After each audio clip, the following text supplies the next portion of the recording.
मान लेते हैं सर, मेरे को कोई सब्जेक्ट ही अच्छा नहीं लगता पढ़ना। मैंने देखा ना, मुझे इंग्लिश अच्छी लग रही है, इंग्लिश मेरी अच्छी नहीं है क्योंकि मैं एक बेसिक स्कूल से पढ़ा हुआ हूँ, मेरी इंग्लिश अच्छी नहीं है। ना मुझे साइंस में कोई ऐसा इंटरेस्ट है कि मेरे को मालूम है आगे आके मेरा फाइनेंशियल कंडीशन ऐसा है कि मैं वो भी नहीं कर सकता प्रॉपरली।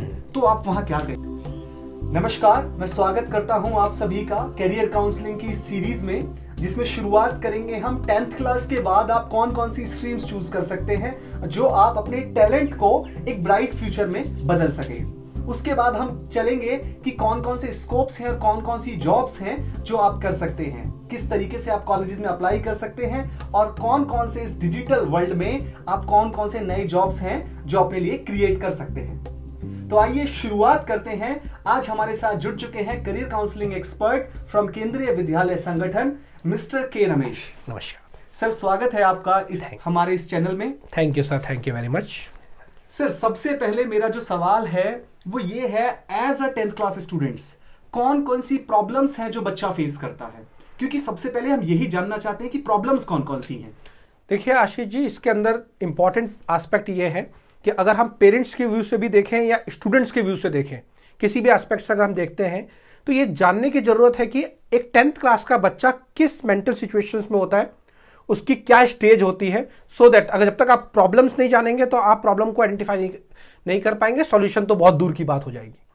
तो देखिए, सबसे पहला ये है कि बच्चे का भी, क्योंकि 10th क्लास का रिजल्ट आने वाला है, बोर्ड रिजल्ट, तो बच्चों के माइंड में एक इस बात का कंफ्यूजन चलता है, आप कह सकते हैं कि एक द्वंद्व चलता रहता है बच्चों के मन में कि कितने परसेंटेज मार्क्स आएंगे।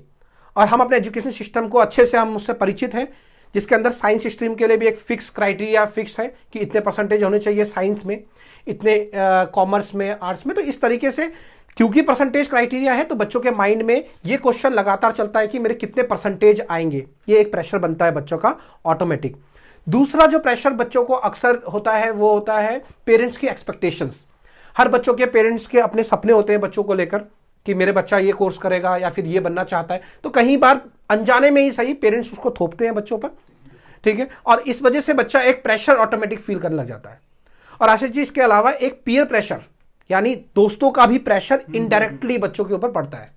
अगर हम इस बारे में डिस्कस करें तो हमें मालूम है कि जब हम बच्चे थे तो हम ये सोचते थे कि हमारा फ्रेंड्स चाहता है कि वो ये कोर्स करे, तो इनडायरेक्टली एक प्रेशर डेवलप होता है कि हम क्या करेंगे, तो दोस्तों को देखते हुए एक प्रेशर डेवलप होता है। और इसके बाद अगर एक बहुत इंपॉर्टेंट पॉइंट आता है कि कौन सा स्ट्रीम का सिलेक्शन करें। ये सबसे बड़ी समस्या है बच्चों के सामने कि कौन से स्ट्रीम सिलेक्शन करें आफ्टर 10th क्लास, क्योंकि उनको इस बारे में कोई गाइडेंस नहीं रह पाती। लैक ऑफ गाइडेंस बच्चों का एक ऐसा प्रॉब्लम है जो सबसे बड़ा इशू है इस टाइम पे, क्योंकि बच्चों के पास जो है वो एक्सपीरियंस इतना नहीं होता। 10th क्लास के बच्चे बहुत ही छोटे उम्र के बच्चे होते हैं और अक्सर हम ये कह सकते हैं कि बच्चे उस डिसीजन टेकिंग पोटेंशियल पे नहीं होते कि वो क्या फैसला ले। तो बहुत जरूरी होता है कि उनको प्रॉपर गाइडेंस मिल सके। शुक्रिया रमेश सर, आपने बहुत अच्छे तरीके से बताया कि क्या क्या प्रॉब्लम्स बच्चे फेस करते हैं।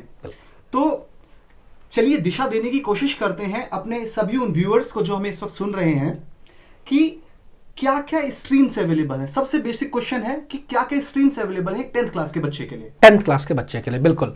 तो बहुत ही बेसिक क्वेश्चन यहाँ पर सब बच्चों के सामने आता है कि आफ्टर 10th हमारे पास कौन कौन सी स्ट्रीम्स है। देखिए, ये एक ऐसा फील्ड है जिसके बारे में मैक्सिमम बच्चे जानते हैं कि हमारे पास साइंस, कॉमर्स, आर्ट्स को ह्यूमैनिटीज भी बोलते हैं, ये 3 फील्ड अवेलेबल है। साइंस की अगर बात करें तो हम जानते हैं कि साइंस के अंदर फिजिक्स, केमिस्ट्री तो कॉमन सब्जेक्ट है। इसके अलावा अगर बायोलॉजी ऐड होता है तो वो मेडिकल फील्ड है, और मैथमेटिक्स ऐड होता है तो वो आप कह सकते हैं कि नॉन मेडिकल है। कॉमर्स में with maths, without maths, accountancy, business के साथ आपका मैथ्स विद मैथ्स या विदाउट मैथ्स आप ले सकते हैं। और ह्यूमैनिटीज के अंदर आपके सब्जेक्ट हैं जैसे हिस्ट्री है, ज्योग्राफी है, पॉलिटिकल साइंस है, और इसके अलावा साइकोलॉजी और बहुत सारे सब्जेक्ट्स आज के टाइम पे ऐड होते जा रहे हैं। और क्योंकि इंटरडिसिप्लिनरी अप्रोच है तो कई बार ऐसा भी होता है कि आप आर्ट्स के अंदर भी साइंस के, और नहीं तो आप कह सकते हैं कि मैथमेटिक्स भी एज अ कॉम्बिनेशन आप रख सकते हैं। तो ये बेसिकली 3 फील्ड्स हैं, साइंस, कॉमर्स और ह्यूमैनिटीज। अब आपने इस टाइम पे फैसला ये करना होता है कि हम कौन से स्ट्रीम की तरफ जाएं, और उसके लिए एक प्रॉपर आप कह सकते हैं प्लानिंग के साथ आपने ये सोचना होता है। Thank you so much sir. तो बच्चों, अब आप ये समझ गए होंगे कि मेन हमारे पास 3 फील्ड्स हैं जो हमें चूज करनी है। अब जो सबसे जो इंपॉर्टेंट क्वेश्चन है जो दिमाग में बच्चों के आ रहा होगा सर, कि कैसे मैं किसी स्ट्रीम को सिलेक्ट करूं अपने लिए, ये मेरा नेक्स्ट क्वेश्चन है आपसे। बिल्कुल, देखिए आशीष जी ने जैसे जो पूछा है, यही क्वेश्चन मैक्सिमम बच्चों के, और इवन जिन बच्चों के आप कह सकते हैं कि अभी 10th के बोर्ड रिजल्ट आने वाले हैं, या वो पेरेंट्स जिनके कि बच्चे अभी जस्ट जो है स्ट्रीम सिलेक्शन करने वाले हैं आफ्टर 10th, उनके माइंड में यही क्वेश्चन चलता है कि बच्चों का स्ट्रीम सिलेक्शन किस तरीके से हो। तो देखिए इसमें सबसे पहला जो पॉइंट आता है, आपने कुछ स्टेज वाइज आपने अपना सेलेक्ट करना होता है। आपको सबसे पहले आइडेंटिफाई करना होता है अपने स्किल्स का मतलब मेरे हुनर क्या है। स्किल्स को आप आइडेंटिफाई कीजिए। स्किल्स को आइडेंटिफाई करने के लिए बहुत सारे ऐसे एस्पेक्ट्स हैं जो आपकी हेल्प कर सकते हैं। आपको आपके टीचर्स हेल्प कर सकते हैं, फ्रेंड्स हेल्प कर सकते हैं, एल्डर ब्रदर्स, गार्जियंस हेल्प कर सकते हैं, और इसके अलावा पेरेंट्स तो सबसे बड़े हेल्पिंग हैंड्स हैं। तो आप ये कह सकते हैं कि सबसे पहले आपको आइडेंटिफाई करना पड़ेगा अपना स्किल्स, कि मेरे अंदर क्या हुनर है मेरे अंदर, ठीक है। सेकंड स्टेज पर आपको एनलिस्ट करने पड़ेंगे अपने हॉबीज। एक लिस्ट बनाइए। मान लीजिए कि मैं एक 10th क्लास का स्टूडेंट हूं, मैं अपने आप में बैठता हूं सेल्फ एनालाइज करने के लिए, और मैं देखता हूं कि मेरे अंदर क्या क्या मेरे हॉबीज हैं जिनको करने में मुझे मजा आता है, और साथ में मेरे लिए वो बर्डन नहीं है। तो मैंने लिस्ट आउट कर लिया। एग्जाम्पल ले लीजिए कि मैंने ये लिस्ट आउट किया कि मुझे बोलना बहुत पसंद है, ठीक है। किसी ने ये सेकंड पॉइंट पे लिखा है कि मुझे लिखना बहुत पसंद है, क्रिएटिव राइटिंग, ठीक है। तो कोई अच्छा बोलता है, कोई अच्छा लिखता है, अब इसके अलावा कोई बहुत अच्छा खेलता है, ठीक है, और वो भी स्पेसिफिक किसी गेम में बहुत अच्छा खेलता है। इसके अलावा किसी का टेक्निकल माइंड बहुत अच्छा है कि वो किसी भी आप कह सकते हैं कि मशीन को खोल देता है, खोलने के बाद वापस जोड़ देता है, इस टाइप के उसकी स्किल्स है। तो वो काम करके, हॉबीज वो होते हैं जिनको करने के बाद आपको बहुत ही रिलैक्स फील होता है। तो आपको एनलिस्ट करने की जरूरत है कि आप लिस्ट आउट कर लीजिए। लिस्ट आउट करने के बाद फिर जो नेक्स्ट स्टेज आता है कि आपका, आप देखिए कि आपने सबसे पहले अपने स्किल्स को जो है वो लिस्ट आउट कर लिया, आपने अपने हॉबीज के ऊपर ध्यान दिया। अब आपको एक्सप्लोर करना है, ठीक है। एक्सप्लोर आप अलग अलग तरीके से कर सकते हैं। आप इंटरनेट पे सर्च कर सकते हैं, नहीं तो आप जैसे आशीष जी ने ये वीडियो के थ्रू जो है वो आप सबसे आप डिस्कस करें, तो ऐसे वीडियोस के थ्रू आप इंफॉर्मेशन गैदर कर सकते हैं। और आप कह सकते हैं इसके ऊपर आपको थोड़ा सा एक्सप्लोर करना पड़ेगा कि जो आपके हॉबीज हैं, उन हॉबीज से रिलेटेड कौन कौन से प्रोफेशन या जॉब्स हैं और उनकी क्या क्वालिफिकेशंस हैं। जैसे मान लीजिए कि कोई इंसान है बहुत अच्छा बोलता है, तो अगर बहुत अच्छा वो इंसान बोलता है तो आप अगर देखेंगे तो अच्छी स्पीकिंग स्किल्स किसकी जरूरत है, किसकी आप कह सकते हैं क्वालिफिकेशन है, एसेंशियल क्वालिफिकेशन है। मास कम्युनिकेशन में आपका अगर बहुत ही अच्छा स्पीकिंग स्किल्स है तो आप मास कम्युनिकेशन की फील्ड में जा सकते हैं। इसी तरीके से मान लीजिए कि आपका रिटर्न स्किल्स बहुत अच्छा है तो आप प्रिंट मीडिया की फील्ड में जा सकते हैं, ठीक है। क्रिएटिव, अब आपने न्यूज़पेपर के अंदर जो एडिटोरियल्स देखे हैं उसमें भी लिखते ही हैं वो। इसी तरीके से किसी का बहुत ही अच्छा इंजीनियरिंग दिमाग है तो इंजीनियर की फील्ड में जा सकते हैं। ऐसे ही बहुत सारी फील्ड्स हैं, उनके बारे में तो एक अलग से टॉपिक होता है जहां पे डिस्कस करें। तो यहां पर ये इंपॉर्टेंट है कि आपको एक्सप्लोर करना पड़ेगा कि आपके इस हॉबीज से जुड़े हुए कौन कौन से प्रोफेशन हैं। उसके बाद नेक्स्ट आपको क्या करना पड़ेगा कि अपने इसमें टीचर्स की हेल्प बहुत जरूरी है। जैसे एग्जांपल, कुछ बच्चे ऐसे होते हैं जिनके कुछ टीचर बहुत क्लोज होते हैं, जो अच्छे से जानते हैं उन बच्चों को। उन टीचर्स से अगर आप एक बार डिस्कस करें कि मेरे में क्या क्वालिटीज है, कौन सा स्ट्रीम मेरे लिए अच्छा रहेगा, तो इस तरीके से भी आप फैसला ले सकते हैं। नेक्स्ट आप अपने पेरेंट्स जो है, क्योंकि देखिए अल्टीमेट जो फाइनल जो आपको अच्छे से जानते हैं वो आपके पेरेंट्स हैं। तो पेरेंट्स का एक बहुत बड़ा रोल है कि बच्चों को जो है वो हेल्प आउट करे कि किस तरीके से वो किस स्ट्रीम में जाएं। और तीनों स्ट्रीम्स के बारे में मैंने आपको बताया, साइंस, कॉमर्स, आर्ट्स। तो इस टाइम पीरियड पे आपको एक डिसीजन लेना होता है कि मुझे इस फील्ड में जाना है। लेकिन ध्यान रखिएगा कि ऐसा बिल्कुल नहीं है कि ये आपका जो डिसीजन है ये टोटली आपकी जिंदगी को या तो बना देगा या डाइवर्ट कर देगा, ऐसा कुछ नहीं है, ठीक है। ये जस्ट एक बिगिनिंग है, आपके पास बहुत स्कोप है। आप अभी जान लेते हैं अपने टैलेंट को, अपने स्किल्स को, तो बहुत अच्छी बात है। आगे भी आपके पास चांस रहेगा, इस बात की गारंटी मैं आपको देता हूं। हाँ जी सर। तो अगर हम देखें तो एक तरीके से सर, अगर मैं as a 10th class student मैं आपसे बोलूं तो मैं एक जर्नल बना सकता हूं जिसमें मैं दूसरों से अपने बारे में फीडबैक लूं, और मुझे पता लग जाएगा कि ये मेरे स्किल ऑफ सेट्स हैं जो मैं देखूंगा कि किस पर्टिकुलर क्या कर सकता हूं मैं इस स्किल सेट पर, मैं अपना फ्यूचर किस फील्ड में क्रिएट कर सकता हूं। बिल्कुल। और इसके अलावा आपको सेल्फ एनालाइज भी करना पड़ेगा। कई बार आपके पेरेंट्स या आपके फ्रेंड्स या टीचर्स आपको सजेस्ट करेंगे कि ये क्वालिटी आपके अंदर है, तो एट द सेम टाइम आपको बैठकर देखना पड़ेगा कि ये जो हॉबीज जो है, क्योंकि देखो हॉबीज तो हम ही बेस्ट जान सकते हैं अपने हॉबीज को। तो हमें बैठ के एक बार देखना पड़ेगा कि क्या ये हॉबीज मेरे में सच में ही है, ठीक है। और उससे रिलेटेड अगर आप अपना फील्ड चुनोगे तो बहुत अच्छा है। आप अपने पेरेंट्स को भी कन्विंस कीजिए कि मेरे अंदर ये टैलेंट है और मैं इस टैलेंट के लिए अगर ये स्ट्रीम ले रहा हूं तो आगे आप 100% सक्सेसफुल होंगे ही होंगे, क्योंकि आपको वो काम बर्डन नहीं लगेगा, आप उसमें एंजॉय करेंगे। मुझे आपकी बात बहुत अच्छी लगी सर कि आपने बोला कि हॉबीज वो हैं जो आपको पता न लगे आपने काम किया है। बिल्कुल, क्योंकि कल को जब हम वो काम पूरी जिंदगी लाइफ लॉन्ग करेंगे तो हमें ये नहीं लगेगा यार हम क्या कर रहे हैं, क्या बर्डन तो नहीं है ये चीज मुझे आपकी बहुत अच्छी लगी सर। सर नेक्स्ट क्वेश्चन मेरा आपसे ये है, अभी तो हम ये शॉर्ट में ही डिस्कस करते हैं क्योंकि लॉन्ग में डिटेल में बात करने के लिए हम अपनी आगे आने वाली वीडियोस में डिस्कस करेंगे, लेकिन फिलहाल हम इसमें शॉर्ट में बात करते हैं कि स्कोप्स क्या हैं अलग अलग स्ट्रीम्स के। एक बार शॉर्ट में हमें पता लग जाए जिससे एक हल्का सा आइडिया हो जाए, बाकी हम आने वाले वीडियोस में हम पूरा एक एक स्ट्रीम पर डिटेल से हम इस पर बात करेंगे सर। देखिए आशीष जी, आपने जो बोला है कि स्कोप्स क्या है, तो ये क्वेश्चन तो यहाँ इसलिए जरूरी हो जाता है कि जब भी हम कोई स्ट्रीम सिलेक्शन करते हैं तो हमें ये भी पता होना चाहिए कि उसके अंदर हमारा क्या स्कोप है, तो ये जरूरी है।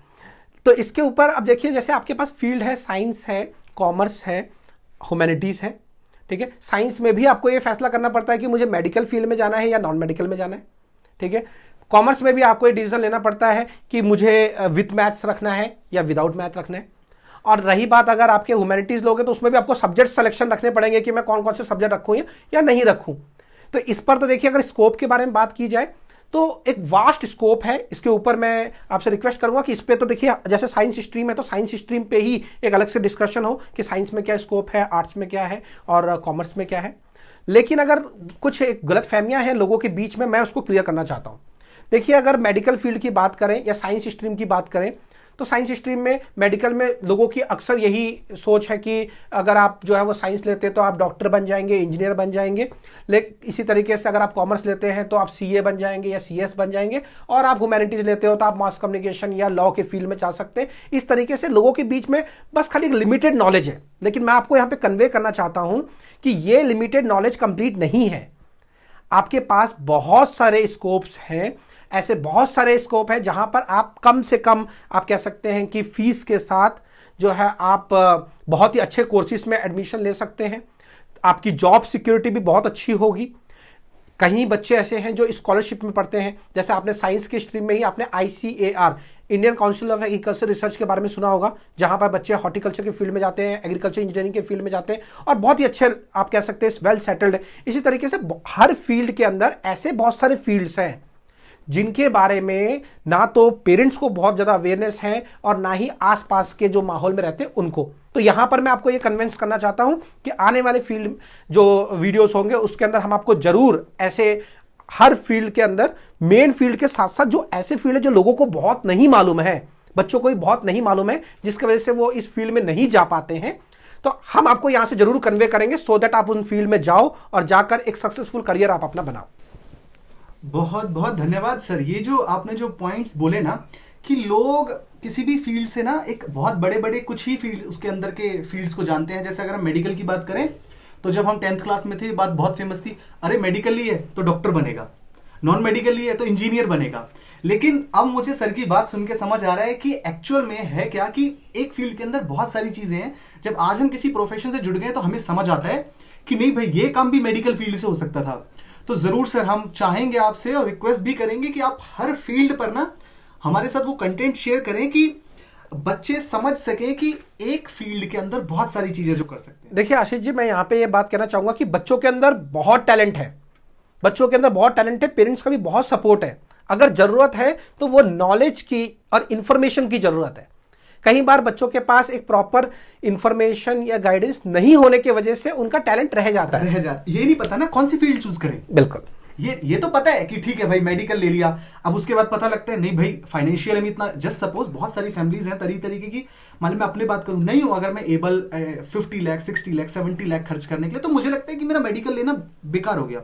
लेकिन अगर मुझे समझ आ जाए कि नहीं भाई मेडिकल लेने के बाद भी मेरे पास नंबर ऑफ चॉइसेस हैं तो मेरा फ्यूचर सिक्योर हो सकता है। बिल्कुल, और ऐसे बहुत सारे कोर्सेज हैं जहां पर आप जो है वो स्कॉलरशिप के साथ पढ़ सकते हैं और प्लस आपको ज्यादा खर्चा भी नहीं होता है और बच्चे वेल एस्टेब्लिश्ड है। तो इनके बारे में हम जरूर डिस्कस करेंगे।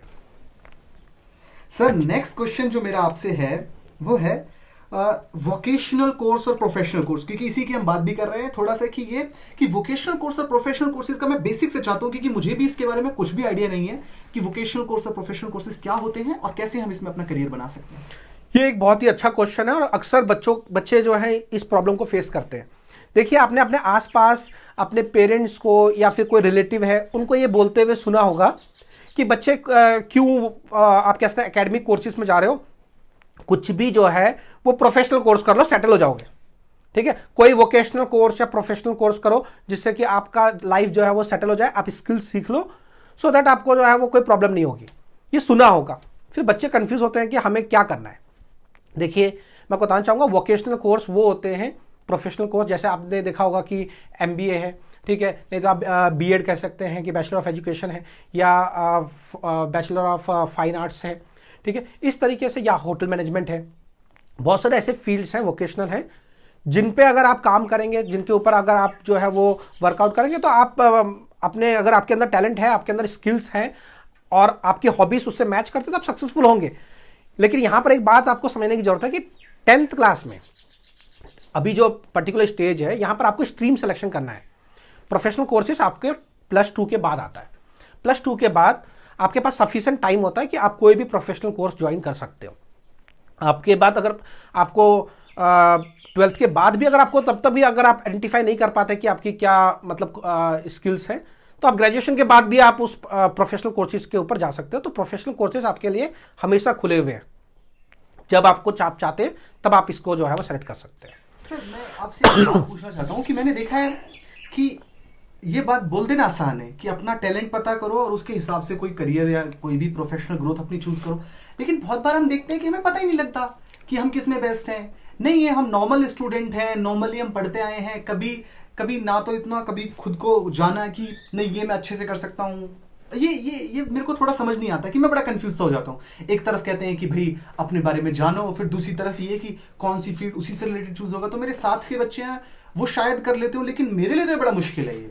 तो यहाँ मैं कैसे खुद को संभालूं कि मेरे को सच बताऊं, मेरे को लगता ही नहीं मेरे अंदर टैलेंट है। बिल्कुल। तो वहां मैं किस तरीके से अपने आप को कैसे दिशा दूंगा खुद को?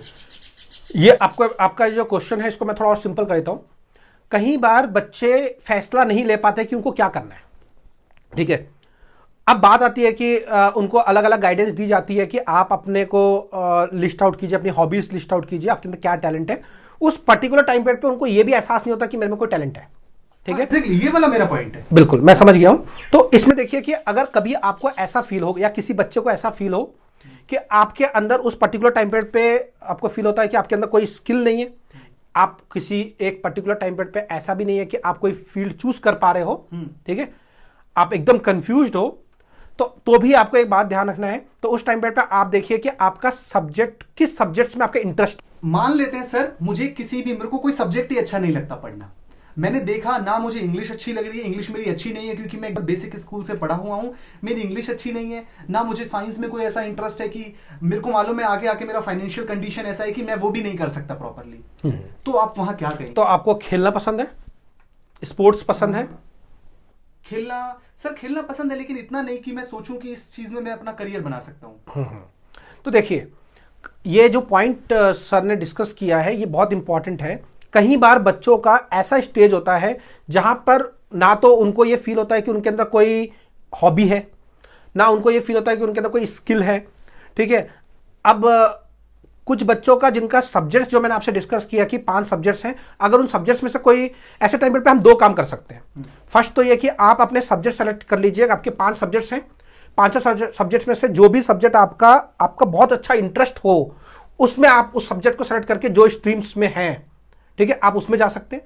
अगर आपको लगता है कि कोई सब्जेक्ट भी मेरा फेवरेट नहीं है, ना मेरा कोई सब्जेक्ट फेवरेट है, ना मेरे में कोई स्किल है, ना मैं इस टाइम पीरियड पे ऐसा फील कर रहा हूं कि मैं कोई डिसीजन भी नहीं ले सकता, वैसे टाइम पीरियड पे आप क्या कीजिए कि इन जनरल देखिए, वैसा अगर फील होता है तो आप ह्यूमैनिटीज लीजिए, ठीक है। ह्यूमैनिटीज लेकर आप 2 साल जब 12th करेंगे, क्योंकि देखिए आपके पास 3 स्ट्रीम्स हैं, एक स्ट्रीम आपको सेलेक्ट करना ही करना है, ठीक है।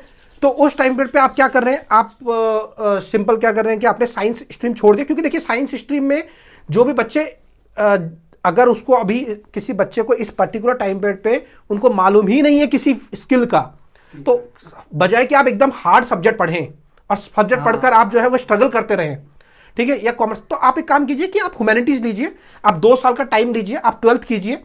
12th करने के बाद फिर आपके पास देखिए अब आपकी जो एज ग्रुप है ना वो बढ़ चुका है। अगले 2 साल के अंदर आपका एक्सपोजर बढ़ेगा, आप अपने आप को और अच्छे से जान पाएंगे। उस दौरान आपको क्या करना है, आपको यह समझना पड़ेगा कि मेरे में क्या टैलेंट है, उसको आप 2 साल और टाइम लीजिए और अपने आप को नरिश कीजिए। +2 के बाद फिर आप खुद एहसास करेंगे कि आप वो टैलेंट जो आपके अंदर है आप उसको आइडेंटिफाई कर चुके होंगे, और ये भी हो सकता है कि आप किसी प्रोफेशनल कोर्स की तरफ, जैसा मैंने आपको बताया प्रोफेशनल कोर्स 12th के बाद उसमें जा सकते हैं। सर ऐसा तो नहीं हो सकता कि क्या पता ऐसा हो कि 12th क्लास के बाद मुझे पता लगता है कि नहीं यार काश मुझे वो दूसरे फील्ड्स में जाना चाहिए था, तो क्या आगे मेरे पास सफिशिएंट चॉइसेस रहेंगी कि मेरा फ्यूचर ऐसा ना हो कि नहीं यार मेरे को तो दूसरी चीज करनी चाहिए थी या कोई दूसरा प्रोफेशनल, तो क्या वहां से मुझे ग्रेजुएशन के थ्रू या किसी भी तरीके से 12th क्लास के बाद अगर मैं ह्यूमैनिटीज आर्ट्स ले लेता हूं तो क्या मेरे पास चांसेस रहेंगे सफिशिएंट? बिल्कुल बिल्कुल। देखिए अच्छा, यहां पर एक पॉइंट ये आता है कि आप देखिए आप एक ऐसे ऑर्डिनरी स्टूडेंट थे जिनका कि किसी भी सब्जेक्ट में बहुत अच्छा इंटरेस्ट नहीं था, मार्क्स भी आपके किसी सब्जेक्ट में बहुत अच्छे नहीं आए, ठीक है, और 5 सब्जेक्ट्स में भी जो आपके बताए गए थे कि 5 सब्जेक्ट में भी आपका परफॉर्मेंस अच्छा नहीं रहा, आपको चाहिए था टाइम, आपने 2 साल का टाइम लिया, ठीक है। अब 2 साल के टाइम के बाद आपके पास 12th में आप आ गए। 12th के बाद अब भी अगर आप अपने आप को पहचान पाते हैं कि आपका क्या स्किल्स है तो आप किसी भी प्रोफेशनल कोर्स में जा सकते हैं, ठीक है, वोकेशनल कोर्सेज जिसको बोलते हैं उसमें जा सकते हैं।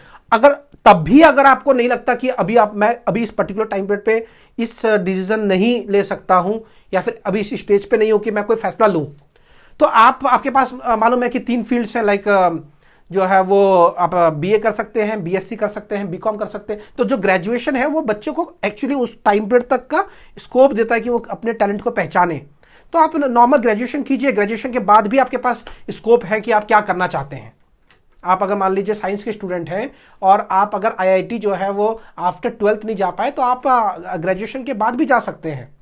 तो इस तरीके से बिल्कुल मैं यही कहना चाहता हूं आपको कि आप पोस्ट ग्रेजुएशन करने के लिए आईआईटी जा सकते हैं। इसी तरीके से बहुत सारे बच्चे हैं जिनका कि आप ये कह सकते हैं कि 10th क्लास तक फैसला नहीं ले पाए, ठीक है, उन्होंने तब एक ऐसा स्ट्रीम देखा जो उनको टाइम दे, थोड़ा सिंपल ले लिया उन्होंने सो दैट वो फेल नहीं हुए, ठीक है। आफ्टर 12th आने के बाद उन्होंने प्रोफेशनल कोर्सेज सेलेक्ट करके अपना करियर बना लिया। ऐसे भी बच्चे रहे हैं जो 12th में पहुंचने के बाद भी आप कह सकते हैं कि फैसले नहीं ले पाए या उतना गाइडेंस नहीं मिल पाया। मतलब अगर हमें नहीं पता क्या करना है, इस अच्छा सिंपल टाइम लीजिए, टाइम ले ले। बिल्कुल सर इसमें मैं एक बात बोलूंगा आपको, जो मैं फेस करता हूँ कि आर्ट्स और जो ह्यूमैनिटीज वाले बच्चे जो सब्जेक्ट लेते हैं उन पे ना बच्चे हंसते बहुत कि लो इससे कुछ नहीं हुआ तो इसने आर्ट्स ले लिया। क्या ये सच में इसका कोई लॉजिकल ग्राउंड है या सिर्फ ये बच्चों ने एक वो बना दिया, एक साइकोलॉजिकल बना दिया कि आर्ट्स मतलब कि नहीं भाई ये वाले बच्चे हमारे, ये जो बच्चे इनकी ज्यादा परसेंटेज नहीं आती है, ये क्रिएटिव नहीं है, इसलिए उन्होंने आर्ट्स चूज कर लिया। इस पे मैं चाहता हूं कि बच्चे आपको सुन रहे हैं एंड आप एक एक्सपर्ट का क्या डिसीजन है कि क्या ये सच में है या फिर सिर्फ हमें इससे एक साइकोलॉजिकली किस तरीके से डील करें अगर ये सिर्फ साइकोलॉजिकल है। देखिए जो भी पेरेंट्स अपने बच्चों को ये गाइड करते हैं कि ह्यूमैनिटीज में बहुत स्कोप नहीं है, ठीक है, साइंस में बहुत स्कोप है या कॉमर्स में बहुत स्कोप है, तो इसका मतलब है कि ना तो वो पेरेंट्स बहुत ज्यादा अवेयर हैं और जो बच्चे जो हैं वो दूसरे का पीयर ग्रुप में अपने साथियों पे हंसते हैं, तो हम ये मान सकते हैं कि ना उन बच्चों को ज्यादा नॉलेज है। कंप्लीटली अगर देखा जाए तो आपने देखा होगा कि जो बच्चे यूपीएससी की तैयारी करते हैं, ऐसे बहुत सारे बच्चे जिन्होंने 12th क्लास तक तो साइंस लिया, उसके बाद आप कह सकते हैं कि 12th के बाद उनको फील हुआ कि नहीं अब मेरे को जो है वो आप कह सकते हैं एडमिनिस्ट्रेशन के फील्ड में मेरा इंटरेस्ट है, ठीक है, तो उन्होंने यूपीएससी की तैयारी करने के लिए वो सिंपल आप कह सकते हैं कि बीए पे भी आए हैं, बीए के कोर्स भी किए हैं। ऐसे बहुत सारे एग्जांपल आप ना जितने भी आईएएस है ना उनका एक बार प्रोफाइल खोल के देखिएगा, बहुत सारे ऐसे आईएएस मिलेंगे जिनका +2 जो है वो मेडिकल या नॉन मेडिकल से है और ग्रेजुएशन जो है वो आर्ट्स के सब्जेक्ट से है। एक और चीज आने वाले वीडियोस में इस पर हम जरूर डिस्कस करेंगे कि ग्रेजुएशन के बाद आपके पास कौन कौन से जॉब्स अवेलेबल है, गवर्नमेंट जॉब्स, उस पर भी अगर आप देखेंगे तो सबसे बड़ा जो पोर्शन है वो हिस्ट्री, ज्योग्राफी, पॉलिटिकल साइंस इस फील्ड का है, ठीक है, जनरल स्टडीज का है और इसके साथ साथ जनरल नॉलेज का पार्ट है, करंट अफेयर्स का, ये सारा ही जो पोर्शन है वो आर्ट्स का है, ह्यूमैनिटीज का है। तो कहने का मतलब बस इतना है कि तीनों ही जो फील्ड हैं, साइंस, कॉमर्स, आर्ट्स, ये तीनों ही अपने आप में कंप्लीट हैं। आपको अगर जो भी आपका क्रिएटिविटी है, आपका जो टैलेंट है, आप इसको चुनिए, जिसको भी आप चुनते हैं अपना बेस्ट देंगे तो आप सक्सेसफुल होंगे। कोई ऐसा फील्ड नहीं जिसके अंदर सब कुछ है और कोई ऐसा फील्ड नहीं जिसमें कुछ भी नहीं है। हर फील्ड में हर चीज है। डिपेंड करता है कि आपका टैलेंट क्या है, आपका क्रिएटिविटी क्या है, आपका इंटरेस्ट क्या है और आपने अपना इंटरेस्ट का चीज चुना है या नहीं चुना है, ये इंपॉर्टेंट है। वाह, thank you so much sir. Sir मुझे बहुत कुछ मुझे लग रहा है अगर ये वाला लेक्चर मैं 10th क्लास के वक्त पे सुन रहा होता ना तो शायद मैं आर्ट्स चूज करता आज के दिन। लेकिन तब मुझे बच्चे बोला करते थे कि नहीं, आर्ट्स तो वो चूज करते हैं जिनका अच्छे से सिलेक्शन नहीं होता है कुछ। बिल्कुल, देखिए इस पे इंफीरियरिटी कॉम्प्लेक्स कुछ नहीं है, ठीक है। ऐसा नहीं है कि देखिए अगर मेरे अंदर एक साइंटिफिक आप कह सकते हैं एप्टीट्यूड है, एक साइंटिफिक टेम्परामेंट है, मैं कोई भी मशीन जो है वो जोड़ सकता हूं, खोल सकता हूं, या मशीनों में मेरे को बहुत इंटरेस्ट है, फिर उसके बाद तो मुझे वही स्ट्रीम सेलेक्ट करना पड़ेगा ना जिसमें मेरा इंटरेस्ट है। तो फिर ऑब्वियस सी बात है मैं साइंस लूंगा। लेकिन अगर किसी ऐसा बच्चा है जिसके कम्युनिकेशन स्किल्स बहुत अच्छे हैं, ठीक है, और कम्युनिकेशन स्किल्स बहुत अच्छे हैं लेकिन आपको उस चीज की आपको नॉलेज, ग्राउंड लेवल पे नॉलेज भी चाहिए होगी, तो उसके लिए अगर आपने ह्यूमैनिटीज चुना है तो आप बहुत आगे जाएंगे। तो डिपेंड करता है कि आपकी स्किल्स क्या है, फिर आप कौन सी स्ट्रीम सिलेक्शन कर रहे हैं। हर स्ट्रीम में हर क्वालिटीज है, आप कह सकते हैं हर स्कोप है हर एक स्ट्रीम में। और अगर कोई कहता है कि इस स्ट्रीम में स्कोप ज्यादा है और इस स्ट्रीम में स्कोप है ही नहीं, तो वो स्टेटमेंट गलत है। मैं आपको इस बात की गारंटी देता हूं।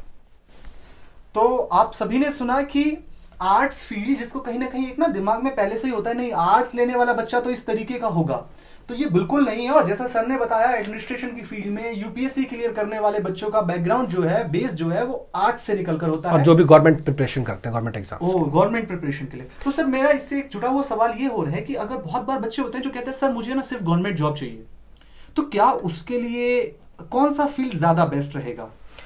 अगर आप डिपेंड करता है कि आप चाहते हैं कि आप गवर्नमेंट जॉब में जाएं, तो देखिए अगेन ये भी स्पेसिफिक है कि गवर्नमेंट जॉब भी एक वास्ट जॉब्स है, ठीक है। अब आप गवर्नमेंट जॉब में ही किस टाइप के जॉब चाहते हैं, ठीक है। अब गवर्नमेंट जॉब में ही आप टेक्निकल चाहते हैं तो उसके लिए फिर अलग फील्ड्स हैं। तो देखिए ये तो एक वास्ट फील्ड है। मैं सर से रिक्वेस्ट करूंगा कि आफ्टर 12th जो कॉलेजेस कौन से हैं, कोर्सेज कौन से हैं, उसके बाद एक और फील्ड आता है कि आफ्टर ग्रेजुएशन हमारे पास क्या क्या है। तो इस पर एक जरूर वीडियो बननी चाहिए सो दैट बच्चे जान सके। अगर स्पेसिफिक हम यहां पर डिस्कस करें तो देखिए अभी अगर आप साइंस ले लीजिए, कॉमर्स ले लीजिए या ह्यूमैनिटीज ले लीजिए, कुछ भी ले लीजिए, ठीक है, प्लस आप ग्रेजुएशन के बाद आप कह सकते हैं कि आफ्टर 12th आपने कोई भी स्ट्रीम लिया अभी 10th के बाद, आफ्टर 12th आपने जो है वो चाहे बीए किया हो, बीएससी किया हो या फिर आपने जो है बीकॉम किया हो, हर एक बच्चा जिसने भी ग्रेजुएशन किया है वो एलिजिबल है गवर्नमेंट एग्जाम्स के लिए। और गवर्नमेंट एग्जाम्स के अंदर रीजनिंग आप कह सकते हैं आती है, तो रीजनिंग आपको अपने खुद ही प्रिपेयर करनी पड़ेगी, किसी भी कोर्सेज में वो पढ़ाते नहीं है रीजनिंग, ठीक है। एक आपका जनरल स्टडीज आता है, तो जनरल स्टडीज के लिए आपको जो है वो हिस्ट्री, ज्योग्राफी, पॉलिटिकल साइंस तो आपको बेसिक एनसीईआरटी पढ़नी ही है। बेसिक साइंस आता है 10th तक का, वो भी आपको पढ़ना ही है। मैथमेटिक्स 10th तक की आती है। तो ये एक ऐसा चीज है कि आप चाहे साइंस से हो, कॉमर्स से हो, आर्ट्स से हो, आप हर एक गवर्नमेंट एग्जाम्स के लिए एलिजिबल हैं, ठीक है, जो बेसिक तौर पे एलिजिबल हैं। टेक्निकल, नॉन टेक्निकल, इसमें भी अलग अलग क्लासिफिकेशन है। लेकिन आप अगर नॉर्मली आप ग्रेजुएट हैं तो आप हर गवर्नमेंट एग्जाम जो है उसके लिए आप एग्जाम दे सकते हैं। तो आप ये मत सोचिए कि इस फील्ड में जाऊंगा तो गवर्नमेंट जॉब ज्यादा है, इस स्ट्रीम से जाऊंगा तो गवर्नमेंट जॉब कम है, ऐसा कुछ नहीं है। आप कोई भी स्ट्रीम लेते हैं, गवर्नमेंट जॉब का स्कोप आपके लिए हमेशा खुला हुआ है। सर मुझे सबसे ज्यादा अच्छा जो आज आपके साथ बात करके लगा वो ये कि ना इस चीज को सीरियस नहीं लेना कि भाई ये वाली फील्ड में मुझे ज्यादा अपॉर्चुनिटीज मिलेंगी या इस वाली फील्ड में, कि मेरे को डरना नहीं है अपने फ्यूचर से रिलेटेड। हर फील्ड अपने आप में बेस्ट है। बिल्कुल। अभी देखिए अगर आप जैसे आप अभी 10th हैं, 10th के बाद आप अपने इंटरेस्ट या सब्जेक्ट जिसमें आपको ज्यादा इंटरेस्ट है, नहीं तो आप अपने हॉबीज के बेस पे एक स्ट्रीम सिलेक्शन कीजिए। 12th के बाद, जस्ट 12th के बाद अगर आपको लगता है कि अभी मैं किसी टाइप का कोई डिसीजन नहीं ले पा रहा हूं, तो भी आप ग्रेजुएशन के अंदर 3 साल के अंदर आपके अंदर इतना, आपको कहते हैं इतना टाइम मिल जाएगा कि आप अपने टैलेंट या आप अपने स्किल्स को आइडेंटिफाई करके उस फील्ड को चुन सकते हैं। तो स्कोप खुला हुआ है, ऐसा कहीं नहीं है कि आपका स्कोप बंद हो जाएगा, इसके बाद आपके करियर के सारे दरवाजे बंद हो जाएंगे, ऐसा कुछ नहीं है, ठीक है। अगर आपका इंटरेस्ट जो है वो बचपन से ही किसी फील्ड में है तो ऑटोमेटिक आपको कोई बताएगा नहीं कि आपको ये फील्ड लेना है, आप ऑटोमेटिकली उस फील्ड में चले जाएंगे अगर आपका इंटरेस्ट बचपन से ही किसी चीज में डेवलप्ड है, ठीक है। अगर आपका इंटरेस्ट अभी तक डेवलप नहीं हो पाया है, फिर आप कोई भी एक स्ट्रीम लीजिए जो आपको आप कह सकते हैं कि अपने स्किल्स से कोरिलेट करते हो, ठीक है, अपने हॉबीज से कोरिलेट करते हो या सब्जेक्ट इंटरेस्ट से रिलेटेड कोरिलेट करते हो, इसके बाद भी आपके पास 12th के बाद भी टाइम रहेगा, ठीक है। तो ये नहीं सोचना है कि यहाँ से सारे दरवाजे बंद हो जाएंगे या फिर ये सब कुछ जो है वो बदल जाएगा, इतना प्रेशर नहीं लेना है, बिल्कुल। बहुत बहुत शुक्रिया सर। आज हम अपना छोटा सा जो टॉक है यही खत्म करते हैं। और मैं आपको बता दूं, आप हमसे जुड़ने के लिए टेलीग्राम चैनल ज्वाइन कर सकते हैं, जिसका लिंक नीचे डिस्क्रिप्शन में दिया हुआ है। और आगे आने वाली वीडियोस में हम जानेंगे एक एक स्ट्रीम को डिटेल में, और उसके बाद पर्टिकुलर जॉब्स को कि उसके लिए वो वर्क करने के लिए लाइफ में आप कौन से कॉलेजेस यूज कर सकते हैं, चूज कर सकते हैं, और किस तरीके से उसका सारा प्रोसेस होगा। तो सर, सारे व्यूअर्स की तरफ से मैं आपको धन्यवाद देना चाहूंगा कि आपने समय निकाला। Thank you very much. Thank you. आपका दिन शुभ हो। धन्यवाद।